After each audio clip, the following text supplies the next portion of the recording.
Iran अब जिस तरह की मिसाइलों से इजराइल के शहरों पर हमले कर रहा है, उसकी कल्पना न तो इजराइल ने की थी और न ही अमेरिका ने। हालात ये हो गए हैं कि ईरान के जबरदस्त पलटवार से रूस और चीन का भी जोश हाई हो चुका है। दोनों ने ही अमेरिका और इजराइल को सीधी धमकी दे डाली है कि अगर ईरान के परमाणु ठिकानों पर हमले नहीं रोके गए तो फिर जंग बेहद विनाशक हो जाएगी। इस वक्त पूरे इजराइल में गाजा जैसी तस्वीरें दिखाई देने लगी हैं। ये कहना गलत नहीं होगा।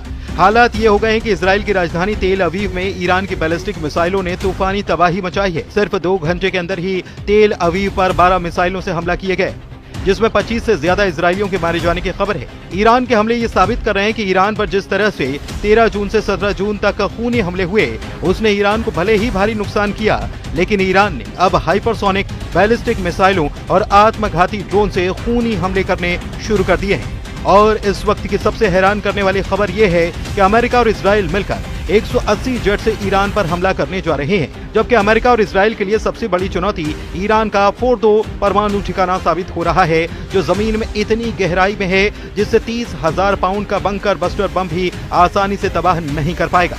इधर ईरान के समर्थन में रूस और चीन खुलकर सामने आने लगे। पुतिन ने 2 चूक कह दिया है कि इजराइल के हमलों से ईरान के भूमिगत परमाणु अड्डों को नुकसान नहीं हुआ है। वहीं ट्रंप ने ऐलान किया है कि जब तक खामनेई को नहीं मारा जाएगा तब तक इजराइल हमले करता रहेगा। इजरायली हमले बेशक ईरान के लिए काल साबित हो रहे हों, लेकिन ऐसा बिल्कुल भी नहीं लग रहा कि ईरान के 20 टॉप कमांडर, 4 टॉप परमाणु वैज्ञानिकों के मरने के बावजूद ईरान के तेवर ढीले पड़े। पिछले 8 घंटे में इजराइल ने ईरान में अराक हैवी वाटर रिएक्टर पर हमला कर दिया। कुछ घंटे पहले ही इजरायली सेना यानी कि आईडीएफ ने अराक और खुंदाब शहर के लोगों को इलाका खाली करने की चेतावनी दी थी। अराक में हैवी वाटर रिएक्टर है। ये फैसिलिटी ईरान के न्यूक्लियर प्रोग्राम का एक अहम हिस्सा है। इसके साथ ही अराक में बड़े पैमाने पर हथियारों का उत्पादन होता है, जिसे इजराइल ने 40 जेट के हमलों से तबाह करने की कोशिश की है। अभी तक ईरान के नातांज परमाणु ठिकाने को तबाह करने का दावा किया गया है, लेकिन अचानक ईरान के समर्थन में रूस और चीन ने बयान देना शुरू कर दिया। रूस के राष्ट्रपति पुतिन ने डंके की चोट पर कहा कि ईरान के जिन परमाणु ठिकानों पर इजराइल ने जेट और मिसाइलों से हमले किए, उससे ईरान के भूमिगत परमाणु ठिकानों को नुकसान नहीं हुआ।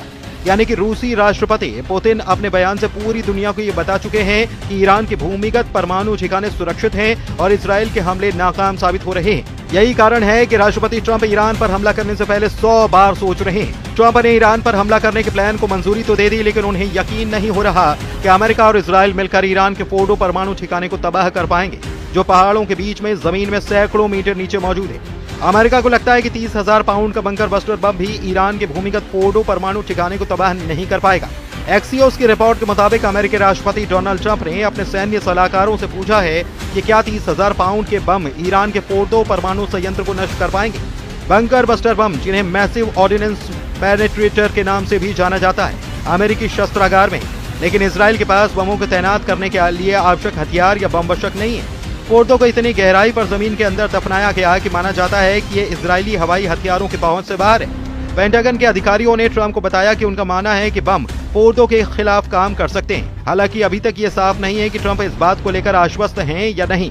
एक्सियोस की रिपोर्ट के मुताबिक 30,000 पाउंड के बमों का इस्तेमाल कभी भी वास्तविक युद्ध में नहीं किया गया, केवल परीक्षणों में किया गया। इजरायलियों ने अमेरिकी अधिकारियों से कहा है कि भले ही वे बमों से फोर्डो को नष्ट नहीं कर सकते, लेकिन वे ईरान को मिट्टी में मिला सकते हैं। उधर अमेरिका के राष्ट्रपति ट्रंप का दावा है कि उनकी वॉर रूम में मीटिंग हुई है। कुछ लोग इसे सिचुएशन रूम कहते हैं। हम लोग ये देख रहे हैं और समझ रहे हैं कि हम इसके बीच में, ये खतरनाक हालात है और मुझे इसे देखना पसंद नहीं है। मुझे इतनी सारी मौतें और विनाश देखना पसंद नहीं है। मौत यही वो चीज है जिसे मैं देखना पसंद नहीं करता। ईरानी समाचार एजेंसी इरना के मुताबिक सुबह हुई बमबारी में ईरान का मकसद आईडीएफ खुफिया हेडक्वार्टर और सोरोका अस्पताल के पास बने एक बेस को निशाना बनाना था। इसीलिए इजराइल के सोरोका अस्पताल पर ईरान ने हमला किया। ईरान ने सेंट्रल इजराइल में स्थित स्टॉक एक्सचेंज बिल्डिंग पर भी मिसाइल से हमला किया। अरब मीडिया के मुताबिक इससे बिल्डिंग को काफी नुकसान पहुंचा है। ईरान ने जवाब में इजराइल के 4 शहरों तेल अवीव, बिशेरबा, रमतगढ़ और होलोन पर 30 मिसाइलें दागे। इजरायली मीडिया रिपोर्ट के मुताबिक 7 मिसाइलों को इजरायली डिफेंस सिस्टम रोकने में नाकाम रहा। ईरान के हमलों में 176 लोग घायल हुए, 6 लोगों की हालत नाजुक है। इजरायली पीएम बेंजामिन नेतन्याहू ने कहा कि ईरान जानबूझकर इजरायली नागरिकों और अस्पतालों को निशाना बना रहा है। इजराइल इन हमलों का बदला लेगा। ईरान और इजराइल के बीच जंग 7वें दिन में पहुंच गई। अब तक इजराइल के 25 लोग मारे गए हैं, तो वॉशिंगटन स्थित एक ह्यूमन राइट्स ग्रुप ने दावा किया कि ईरान में मौत का आंकड़ा अब 639 हो चुका है और 1329 लोग घायल हुए हैं। इधर ईरान और इजराइल की भीषण जंग ने दुनिया को बांटना शुरू कर दिया है। रूस, चीन और तुर्की ने इजराइल का खुलकर विरोध करना शुरू किया है और साफ चेतावनी इजराइल और अमेरिका को दी है कि ईरान पर हमले बंद करो, वरना अंजाम बुरा हो सकता है। ईरान में अयतुल्लाह अली खामनेई की सत्ता रूस के लिए बहुत अहम है। एक्सपर्ट बताते हैं कि ईरान की बर्बादी रूसी राष्ट्रपति व्लादिमीर पुतिन के लिए न सिर्फ सामरिक झटका होगी, बल्कि उनकी इज्जत पर एक बदनुमा दाग भी लगा देगी। ईरान रूस का अहम आर्थिक और सैन्य साझेदार है। रूस ने ईरान में अरबों डॉलर का निवेश कर रखा है। खामनेई की सत्ता रूस को मध्य पूर्व में एक विश्वसनीय आधार प्रदान करती है। अमेरिका और उसके सहयोगियों के खिलाफ दोनों ने साझा मोर्चा बना रखा है। खामनेई का शासन रूस की भूमिगत राजनीति और आर्थिक रणनीति का एक महत्वपूर्ण हिस्सा है। ईरान का अगर पतन होता है तो रूस के लिए यह सीरिया से भी बड़ा झटका होगा। इधर ईरान के परमाणु बम पर हैरान करने वाला दावा अंतर्राष्ट्रीय परमाणु ऊर्जा एजेंसी ने किया है। IAEA ने 19 जून को कहा कि ईरान परमाणु हथियार बनाने की कोशिश कर रहा है। इसका कोई सबूत नहीं मिला है। IAEA के डायरेक्टर राफेल ग्रॉसी ने अल जजीरा को इंटरव्यू में ये ताजे दावे किए।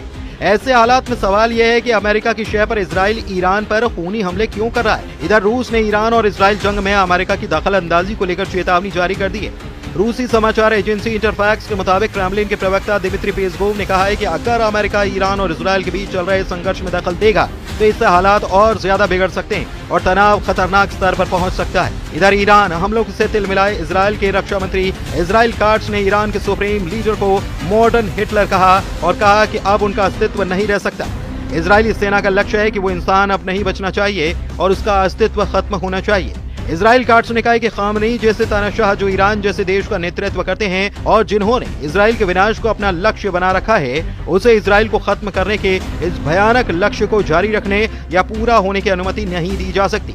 ईरान इजराइल युद्ध से जुड़े जानकारों के दावों के मुताबिक अगर ईरान के सुप्रीम लीडर खामनेई को इजराइल और अमेरिका मिलकर जान से मार देते हैं तो इससे पूरे मिडिल ईस्ट में भयंकर और तबाही वाला युद्ध शुरू हो जाएगा, जिसे ना तो रूस रोक पाएगा और न ही अमेरिका।